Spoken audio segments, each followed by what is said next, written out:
আমার স্কুলে বড় ভাই ডাক্তার ফিরোজ খুব ভালো ছাত্র ছিলেন। ডাক্তারি শেষ কইরা উনার ক্যারা উঠেছিল, উনি পলিটিক্স করবেন। খালেদা জিয়ার অ্যাসাইনমেন্ট অফিসার ছিলেন, খুব দাপুটে নেতা ছিলেন বিএনপির। শুনতাম উনি নাকি দুর্নীতি করে ফাটাই ফেলিছে। হ্যাঁ, তারপরে শুনি 1/11 পর অস্ট্রেলিয়াতে গেছে। একটা ছোট্ট ঘরে 2 মেয়ে সহ পুরা পরিবার নিয়ে থাকতেন। ওই একই ঘরে থাকা ঘুমানো।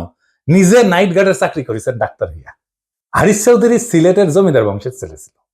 রাজনীতি করে এসে সব হারিয়েছিলেন। 1/11 পরে থাকতেন পান্তপথে, খুবই দিনহীন ভাবে, পরিচয় লুকায়। মারাও গেছেন পরিচয় লুকায়, বেওয়ারিশ হিসাবে তাকে দাফন করা হয়েছিল। নিরাপত্তার কারণে পেট চালানোর জন্য চাঁদনি চকে কাপড়ের দোকানে কর্মচারীর কাজ করতেন। সেরা পাঞ্জাবি পরতেন, রিক্সায় চড়ার পয়সা ছিল না, হাইটে যেতেন। মির্জা ফখরুল নিজেই বলছেন, এই আওয়ামী লীগের আমলে বিএনপির নেতা কর্মীরা বাড়ি ছাড়া হয়ে ঢাকায় এসে রিক্সা চালায়, উনি কান্দিছিলেন, ফ্যাস ফ্যাস করে কান্দিছিলেন। আর আপনি সালাউদ্দিন সাহেব রাজার হালে থাকেন, শিলংয়ে লজ্জা লাগে না সালাউদ্দিন সাহেব? আপনার ভারতে থাকার টাইমে সকল খরচা কিভাবে করেছেন জাতিকে জানাইবেন। ইসকনের সাথে আপনার কি সম্পর্ক সেটাও জানাবেন। জাতির এটা জানার অধিকার আছে।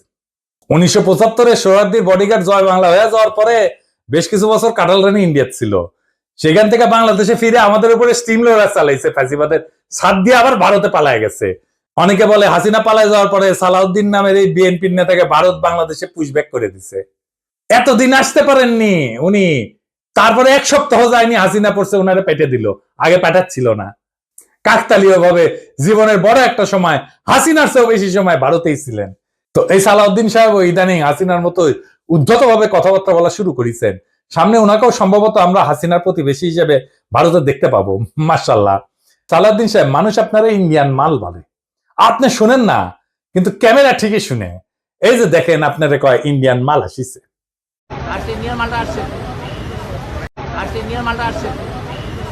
একজন নেতার চেহারা, পোশাক, স্টাইল, ফ্যাশন এ সমস্ত ইতিহাসের পাতায় জায়গা করে নেয় না। ইতিহাস মনে রাখে নেতৃত্বের সততা, আত্মত্যাগের পরিমাণ, আর সেই নেতার অবস্থান দুর্দিনে কোথায় ছিল। সালাউদ্দিন আহমেদ নিঃসন্দেহে গুমের শিকার হয়েছিলেন। সেই সময় দেশবাসী তার জন্য কাঁদছে। কিন্তু একজন মজলুম যখন বিলাসের চাদরে নিজেকে মুড়ায় ফেলেন, যখন নিজের গুমের বিচার আন্তর্জাতিকভাবে দাবি না কইরা তার রাজনৈতিক মূলধন বানায় ফেলেন, তখন প্রশ্ন ওঠেই। এবং এই প্রশ্ন তার ব্যক্তিগত না, সমগ্র বিরোধী দলের নৈতিক ভিত্তির উপরে আঘাত আনে। বিএনপিকেও বুঝতে হবে, সরকার বদলানোই রাজনীতি না। আদর্শ, ত্যাগ এবং গণমানুষের বিশ্বাস অর্জনই রাজনীতির মূল সোপান।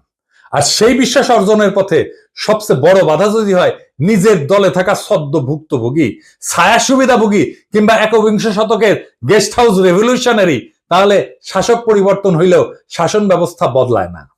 সালাউদ্দিন সাহেব, আপনি যদি সত্যি গণতন্ত্র চান, তাহলে সাংবাদিকের ধমকানো বন্ধ করেন, দলের সিনিয়রদের সম্মান করেন, এসালমের ছায়া থেকে বেড়ায় আসেন। আর সাহস থাকলে আন্তর্জাতিক অপরাধ ট্রাইব্যুনালে গিয়া বলেন, আমি গুম হয়েছিলাম, বিচার চাই। কারণ মানুষ আর একজন হাসিনা খুঁজতেছে না, তারা খুঁজতেছে এমন একজন নেতা যে প্রহসনের মুখোশ পইরা ট্র্যাজেডিকে উপহাস করে না। মানুষ ইতিহাসের পুনরাবৃত্তি চায় না, তারা ইতিহাস বদলাইতে চায়। তাই সিদ্ধান্ত আপনার সালাউদ্দিন সাহেব, আপনি ইতিহাস হবেন না আর একটা ব্যঙ্গাত্মক পুনরাবৃত্তি হবেন? আপনি বিশাল নেতা, আমরা অতি ক্ষুদ্র পিঁপড়া, কিন্তু মহাকালে যখন আমরা কেউই থাকবো না, সেই সময় এই ভিডিও থাকবে, প্রশ্নগুলো থাকবে। ইতিহাস জানবে কেউ কেউ প্রশ্ন জারি রাখছিল, কেউ কেউ সবকিছু মেনে নেয় নাই। এইভাবে জাতি চ্যালেঞ্জ করবে সেই দলটাকে যারা আগামী সরকার গঠন করতে চায় একটা রক্তাক্ত বিপ্লবের পরে, যে বিপ্লবের আকাঙ্ক্ষা ছিল ভারতীয় আধিপত্যবাদ মুক্ত একটা দেশ। সেই দেশে যদি আবারও কারো ছায়ায় আসে সেই পুরনো ভারতীয় শকুন, সেই দলকে, সেই ব্যক্তিকে রুখে দেওয়া প্রত্যেক দেশপ্রেমিক বাংলাদেশের কর্তব্য। ইনকিলাব জিন্দাবাদ।